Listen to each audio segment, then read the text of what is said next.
వాక్యంని వినడానికి సిద్ధమైన మీ అందరికీ దేవుని నామంలో శుభములు వందనాలు.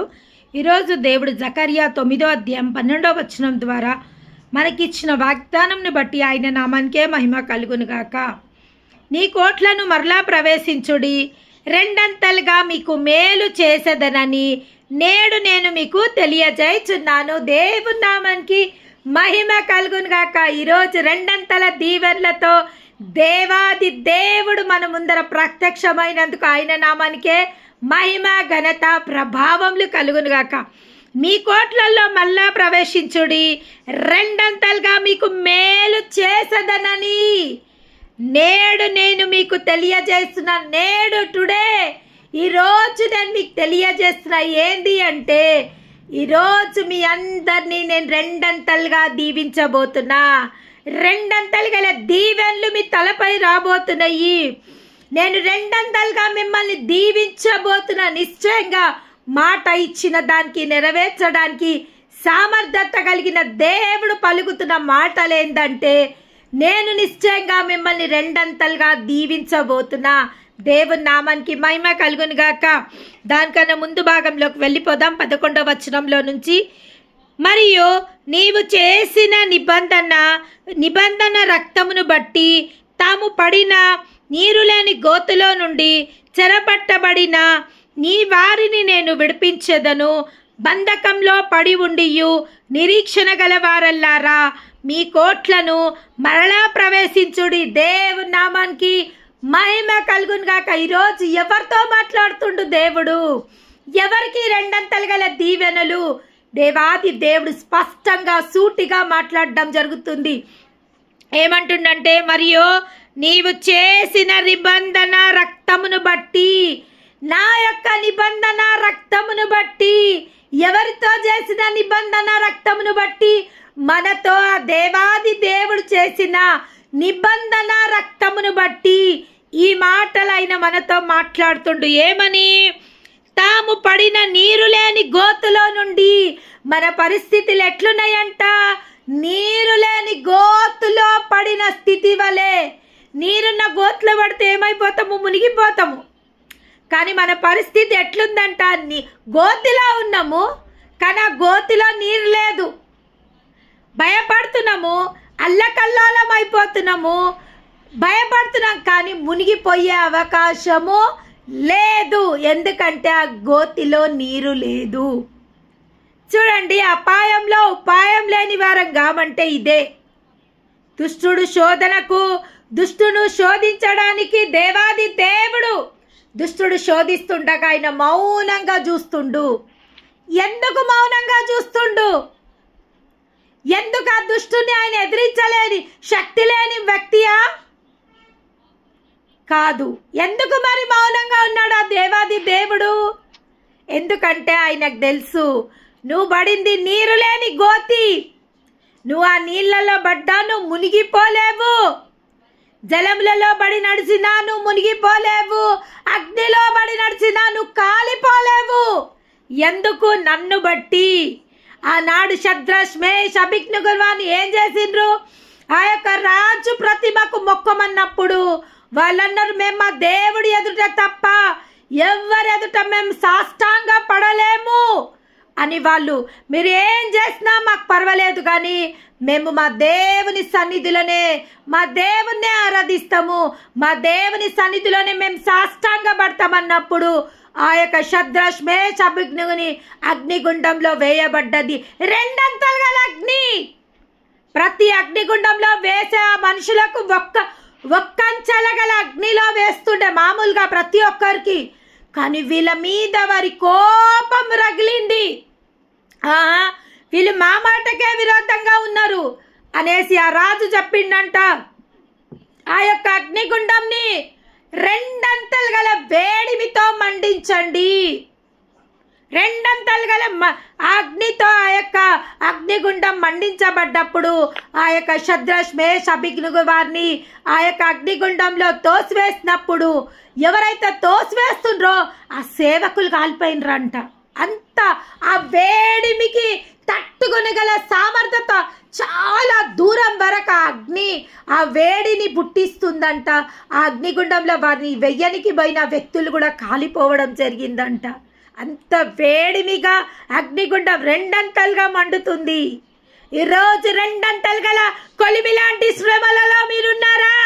రెండంతలు గల దీవెన కోసం సిద్ధపడమని దేవాది దేవుడు ఈరోజు చెప్తున్నాడు. దేవుని నామానికి మహిమ కలుగును గాక. అప్పుడు 4వ వ్యక్తిగా దేవాది దేవుడు ఆ యొక్క అగ్నిగుండంలో నుంచి బయటికి రావడం జరిగింది. ఆ రాజు అంటుండు, ఎంతమందిని వేసిండ్రు మీరు అగ్నిగుండంలో? 3 వేసినాము రాజా.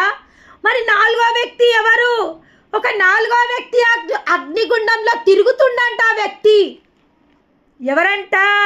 ఆ యొక్క దేవాది దేవుడు ఆ అగ్నిగుండంలో, మండుతున్న అగ్నిగుండంలో తిరుగుతుండంట. తిరుగుతున్నట్టు వారికి కనబడుతుందంట. ఆ యొక్క దేవాది దేవుడు ఆ 3తో పాటు 4వ వ్యక్తిగా బయటికి రావడం జరిగింది. ఆ యొక్క దేవుని యొక్క శక్తిని చూసి, ఆ భీకరమైన శక్తిని చూసి ఆ రాజు గడగడ గడగడ వణకడం జరిగిందంట. ఎవరైతే ఆ యొక్క 3ని అగ్నిగుండంలో వేసిండ్రో వాళ్ళే అగ్నికి కాలి మసైపోయినరంట. కానీ శద్రక్ మేషక్ అబేద్నెగో వారి వస్త్రంలో కూడా పొగవాసనైనను రాలేదు. అంటే అగ్నిగుండం లాంటి ఆ శ్రమలలో మనమున్నా, ఆ అగ్నిగుండం లాంటి శ్రమల వాసన కూడా మనకు రాదు. ఆ అగ్నిగుండం లాంటి శ్రమలు మనని కాల్చవు, మనని నాశనం చేయవు, మనని విపత్తికి అప్పచెప్పవు, మనకు కీడు వాటిల్లది అని దేవాది దేవుడు సూటిగా స్పష్టంగా ఈరోజు మాట్లాడడం జరుగుతుంది. ఏమంటుండంటే, తాము పడిన నీరు లేని గోతిలో నుండి ఏముందంట? మనం పడ్డ గోతిలో ఏం లేవంట, నీళ్లు లేవు. అంటే మనం మునిగిపోయే అవకాశం లేదు. మనని గోతి లాంటి శ్రమలలో వేసినాని దుష్టుడు సంతోషిస్తుండు, ఆనందిస్తుండు. కానీ దేవుడు అంటుడు, ఆనందించుడి, మరలా చెప్పుచున్నాను ఆనందించుడి. దేవుని బట్టి ఆనందించుడి. ఎవరిని బట్టి ప్రభువా మేము ఆనందించాలా? ఫిలిప్పి 4:4 ఫిలిప్పి భక్తుడు అంటుండు, ఆనందించుడి, మరలా చెప్పుచున్నాను ఆనందించుడి. ఎవరిని బట్టి మేము ఆనందించాలంటే దేవాది దేవుని బట్టి మనం ఆనందించవలసిన వాళ్ళమై ఉన్నాం. ఆయన నామానికే మహిమ కలుగునుగాక. ఇంకేమంటుండి ఇక్కడ, చెరపట్టబడిన నీ వారిని నేను విడిపించదను. దేవుని నామానికి మహిమ కలుగునుగాక. ఈరోజు నీ భర్త చెరపట్టబడున్నాడా? నీ పిల్లలు చెరపట్టబడున్నారా? నీ స్థితి చెరపట్టబడిన స్థితిలాగుందా? నేను మిమ్మల్ని విడిపించబోతున్నా. ఏ చెరలో, ఏ బంధకంలో నీ కుటుంబం ఉందో, నీ సంతానం ఉందో, నువ్వున్నావో ఆ చెర నుంచి చెరని చెరగా పట్టుకొని పాతాళలోకము యొక్క తాళం చెవులను పట్టుకొని ఆయన పరమునకు ఆరోహణమైన దేవుడు సెలవిస్తున్న మాటలేందంటే, ఆ చెర నుంచి నేను మిమ్ములని విడిపించబోతున్నా. అవును, దేవాది దేవుడు ఎవరెవరైతే ఈరోజు చెరలో ఉన్నారో ఆ చెరల నుంచి, ప్రతి ఒక్క చెర నుంచి, దరిద్రత అనే చెర నుంచి, అనారోగ్యం అనే చెర నుంచి, తాగుడనే చెర నుంచి, వ్యసనాలనే చెర నుంచి, దరిద్రత అనే చెర నుంచి, అజ్ఞానం అనే చెర నుంచి, భయం అనే చెర నుంచి దేవాది దేవుడు మనల్ని విడిపించబోతున్నందుకు ఆయన నామానికే మహిమ కలుగునుగాక. ఇంకేమంటుండు, బంధకంలో పడి ఉండియు నిరీక్షణ గలవారల్లారా. ఎవరితో మాట్లాడుతుండ్రు? బంధకాలలో ఉన్నారు మీరు, అయినా కానీ ఎవరిని బట్టి మీరు నిరీక్షిస్తుండ్రు? దేవాది దేవుని బట్టి నిరీక్షించిన వారితో దేవుడి రోజు సూటిగా స్పష్టంగా మాట్లాడుతుండు. నిరీక్షణ లేని వారితో కాదు, నిరీక్షణ కలిగి అనేక బంధకాలలో ఉన్నా, అనేక వ్యసనాలనే బంధకాలలో ఉన్నా, దరిద్రత అనే బంధకాలలో ఉన్నా, అనారోగ్యం అనే బంధకాలలో ఉన్నా, శోధన అనే బంధకాలలో ఉన్నా, నిరుద్యోగం అనే బంధకాలలో ఉన్నా, అప్పులనే బంధకాలలో ఉన్నా, వ్యతిరేకత అనే బంధకాలలో ఉన్నా వారితో దేవుడు మాట్లాడుతుండంటే ఏమంటుడు? నిరీక్షణ గలవారల్లారా, నా యందు మీరు ఇన్ని బంధకాలలో ఉన్నా, ఇన్ని చెరలలో ఉన్నా, ఇంత బాధలో మీరున్నా, నిరీక్షించు వారల్లారా, నా యందు ఎవరైతే నిరీక్షణ కలిగి ఉన్నారో, అందుకే నేను ఎప్పుడు చెప్పడం జరుగుతుంది, నిరీక్షణ ఈజ్ సో కాస్ట్లీ. నిరీక్షణ చాలా విలువ గలది. ఒక మనిషి నిరీక్షిస్తుంటూ దేవుని బట్టి అంటే ఆయన యందు నిరీక్షించువారు ఎన్నడూ సిగ్గుపడడు అని లేఖనం చెప్తుంది. ఏమంటుంది? దేవాది దేవుని యందు నిరీక్షించువారు ఎన్నడూ సిగ్గుపడరంట. అవును, ఈరోజు మన పరిస్థితి బాగలేకుండా ఉండొచ్చు, ఇంకా మనం ఎక్కడ పడున్నామో అక్కడనే ఉండొచ్చు, ఇంకా మన పిల్లలలో మార్పులు రాకుండొచ్చు, ఇంకా మన భర్తలలో మార్పులు రాకుండొచ్చు, ఇంకా మన పరిస్థితి మారకుండొచ్చు, ఇంకా మన దరిద్రత మారకుండొచ్చు, ఇంకా మన అపవాది మనని శోధిస్తూనే ఉండొచ్చు, ఇంటి వారు మనని దూషిస్తూనే ఉండొచ్చు, అనేకులు మనల్ని ద్వేషిస్తూనే ఉండొచ్చు. అయినప్పటికీ నిరీక్షణ గలవారల్లారా, మీతో మాట్లాడుతున్న నేను, మీతో ఏమని మాట్లాడుతుండంటే నిరీక్షణ గలవారితో దేవుడు ఏం మాట్లాడుతుండంటే, మీ కోటలను మరలా ప్రవేశించుడి. ఇంకంతే, మీరు కోటలలోకి ప్రవేశించుడి, మరలా ప్రవేశించుడి. నేను మరి ఒకసారి ఈ సమయంలో మిమ్మల్ని అందరినీ నా యొక్క దీవెనలోకి పిలుస్తున్న నేను, ప్రవేశించుడి, నా కోటల్లోకి మీరు ప్రవేశించుడి.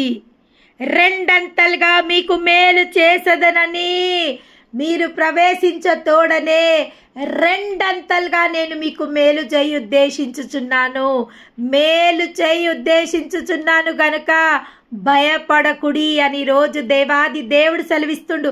మేలు చేయాలనుకుంటున్నా మీకు 1% కాదు, 2%, 2 టైమ్స్ రెండంతలుగా మేలు చేయాలనుకుంటున్నా నేను. రెండంతలుగా. మీరు ఒక్కంత గురించి అడుగుతుండ్రేమో, కానీ దేవుడు ఏమంటుండు, రెండంతలుగా అడుగు వాటికంటే, ఊహించు వాటికంటే అత్యధికంగా చెయ్యి, నా దేవునికి మహిమ కలుగునుగాక. ఈరోజు నేను కూడా ఒక విషయం నిమిత్తమై ఎంతో కలవరపడుతున్నా, ఎంతో స్ట్రగుల్ అయిపోతున్నా.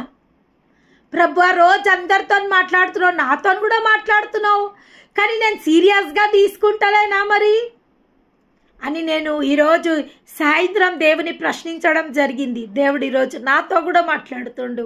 ఏమని? మేలు చేయి ఉద్దేశించుచున్నాను నేను, మేలు చేయి ఉద్దేశించుచున్నాను, రెండంతలుగా మీకు మేలు చేసేదనని నేడు నేను మీకు తెలియజేయుచున్నాను. ఈరోజు నేను మీకు తెలియజేస్తున్న వార్త ఏంది అంటే, శుభవార్త ఏంది అంటే, సువార్త ఏంది అంటే, నేను రెండంతలుగా మీకు మేలు చెయ్యబోతున్నా. దేవుని నామానికి మహిమ కలుగునుగాక. మీరు ఎక్స్పెక్ట్ చేసేది, ఎక్స్పెక్ట్ చెయ్యంది కూడా నేను మీకు చేయబోతున్నా. Beyond your limits I'm going to bless you. అసలు మీరు ఊహించలేదు, అడగలేదు, అడుగు వాటికంటే, ఊహించు వాటికంటే అత్యధికమైన మేలు నేను మీ జీవితంలో చేయబోతున్నా. Unexpected blessings.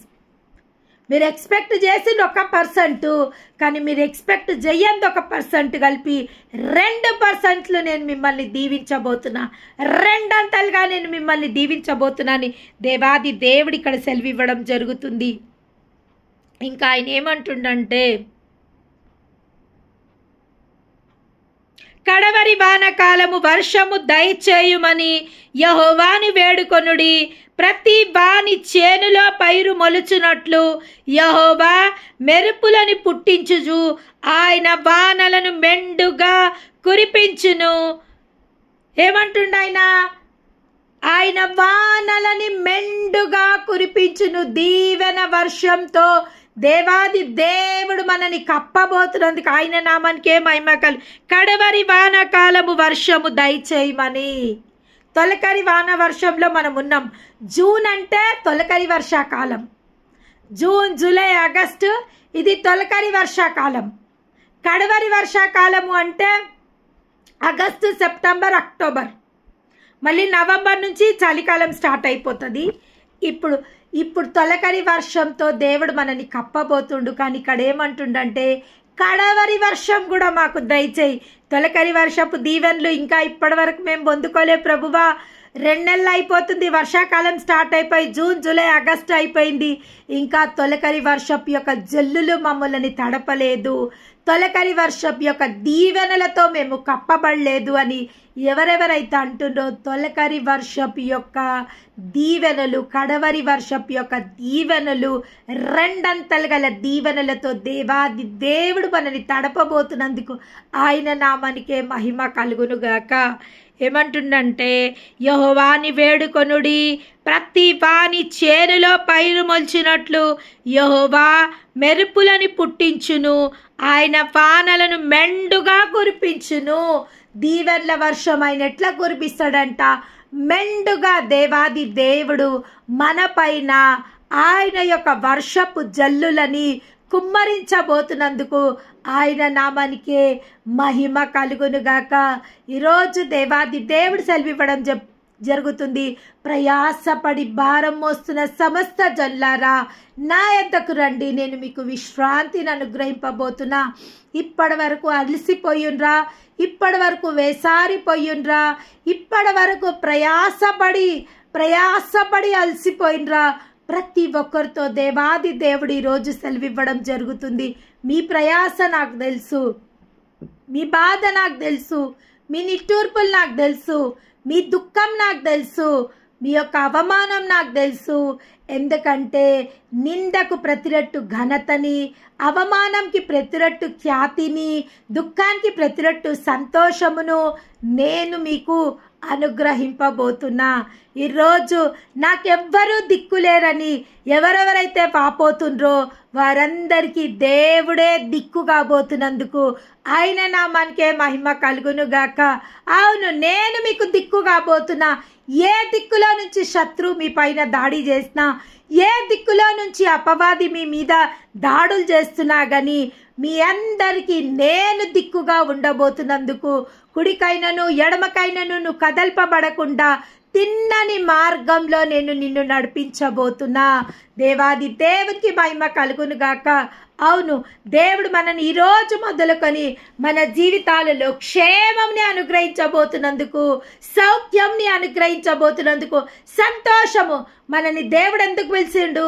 ఆయన ప్రతి ఒక్క దీవెనలకు వారసులుగా ఉండడానికే దేవాది దేవుడు మనని పిలవడం జరిగింది. మనని పిలిచిన దేవుడు నమ్మదగిన దేవుడు. అవును, ఎటువంటి డౌట్ లేదు. ఈరోజు ఒక బిడ్డతో నేను మాట్లాడడం జరిగింది. ఆ బిడ్డకు నేనేమన్నా అంటే, నువ్వు కాదు బిడ్డ దేవుని దగ్గరకు వచ్చింది, దేవుడు నీ దగ్గరికి రావడం జరిగింది. నువ్వు కాదు దేవుని నమ్ముకుంది, దేవుడు నిన్ను ఎన్నుకున్నాడు. అవును, ప్రతి ఒక్కళ్ళం మనం ఏమంటాము? అమ్మో, మేము దేవుని నమ్ముకున్నాము, దేవుని దగ్గరికి మేము వచ్చినాము, మేము ఎంతో కష్టపడి దేవుని నమ్ముకున్నాము అని అంటారు. మనము దేవుని నమ్ముకోవడం కాదు, దేవుడు మనని ఎన్నుకున్నాడు. దేవుని దగ్గరికి మనం రావడం కాదు, మన దగ్గరికే దేవాది దేవుడు వచ్చి ఆయన బిడ్డలుగా మనని స్వీకరించుకున్నందుకు ఆయన నామానికే మహిమ కలుగునుగాక. మనం ఎవరం ఈ లోకంలో? అల్పులం, అయోగ్యులం, దేనికి పనికిరాని వాళ్ళం. అయినప్పటికీ దేవాది దేవుడు మనని పిలిచిన దేవుడు నమ్మదగిన దేవుడు. ఎవరు పిలిచిండంట మనని? దేవాది దేవుడే మనని పిలవడం జరిగింది. మనము ఆయన ఎవరో మనకు తెలియదు, ఆయన గుణగణాలు మనకు తెలియదు, ఆయన రూపురేఖలు మనకు తెలియదు. ఆ నోట ఈ నోట విని మనం ఆయనను తెలుసుకున్నాము, మనం ఆయన దగ్గరికి వెళ్ళినాము అని మనం అనుకుంటున్నాము. కానీ దేవుడు ఏమంటుండంటే, తల్లి గర్భంలో రూపొందిమక ముందే, పిండ రూపంపై నీ తల్లి గర్భంలో రూపొందిమక ముందే నేను నిన్ను ఎన్నుకొని ఏర్పరచుకున్న దేవుడను, నేను నిన్ను పేరు పెట్టి పిలిచిన దేవుడను. నువ్వు తల్లి పొత్తిళ్లలో ఉన్నప్పుడే నేను దర్శించిన దేవుడను, నేను నిన్ను ఎత్తుకున్న దేవుడను, నిన్ను హత్తుకున్న దేవుడను. నీకు జ్ఞానం వచ్చినప్పుడు నన్ను నేను నీకు కనపరుచుకున్న దేవుడను. ఒక స్థితిలో నువ్వు ఉన్నప్పుడు రక్షకునిగా నీకు పరిచయమైన దేవుడను. ఇప్పుడు తండ్రిగా నీతో ఉన్న దేవుడను. నీ భారంని మోస్తున్న దేవుడను, నిన్ను సేద తీరుస్తున్న దేవుడను అని ఆ దేవాది దేవుడు ఈరోజు మనకు తనను తన ప్రత్యక్షపరచుకుంటున్నందుకు ఆయన నామానికే మహిమ కలుగును గాక. ఈజీగా మనం అంటాం, అమ్మో నేను దేవుని నమ్ముకున్నా, మనమెవరం దేవుని నమ్ముకోనికి? దేవుడు మనని ఎన్నుకున్నాడు, దేవుడు మనని పేరు పెట్టి పిలుచుకున్నాడు. ఆయన సొత్తుగా ఆయన మనని స్వీకరించుకున్న ఆ దేవాది దేవునికే మహిమ ఘనత ప్రభావములు కలుగునుగాక. అవును, ఆయనకు మాత్రమే మహిమ.